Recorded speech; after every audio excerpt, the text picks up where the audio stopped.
तपाईँलाई थाहा छ छोरा मान्छेको लागि सबभन्दा भारी चिज के छ दुनियाँमा? खाली जेब। घरबाट निक्लिन गाह्रो, साथीभाइलाई भेट्न गाह्रो, बोकेर एक कदम हिँड्न पनि गाह्रो हुन्छ खाली जेब। खाली जेब भयो भने आफन्तसँग सम्बन्ध जोगाउन गाह्रो, आफ्नोको बीचमा बस्न गाह्रो।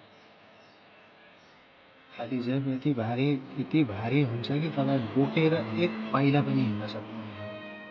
यो सृष्टिमा छोरा मान्छेको लागि सबभन्दा भारी बोक्न नसक्नु केही छ भने त्यो हो खाली जेब, पैसा बिनाको जेब। तपाईँको जेबमा पैसा छैन भने तपाईँको कोही पनि छैन, तपाईँको आफ्नो कोही छैन यो सृष्टिमा। तपाईँ एक्लो हुनुहुन्छ। तपाईँलाई सम्बन्ध जगाउन गाह्रो हुन्छ, साथीभाइ बनाउन गाह्रो हुन्छ, दुई कदम हिँड्न गाह्रो हुन्छ। मैले भन्न खोजेको तपाईँलाई खाली जेब बोकेर हिँड्न त टाढाको कुरा, तपाईँ खाली जेब बोक्न पनि सक्नुहुन्न, त्यति भारी हुन्छ। छोरा मान्छेको लागि एकदमै भारी भनेकै खाली जेब, एकदम भारी। बोकेर हिँड्न, आफन्त बनाउन, माया गर्ने मान्छे पाउन, यसैले कसले पो माया गर्छ र, होइन? त्यही भएर पैसा कमाउनुहोस्, जेबलाई भर्नुहोस्, हल्का हुन्छ। तपाईँलाई हिँड्न सजिलो हुन्छ खाली जेबभन्दा।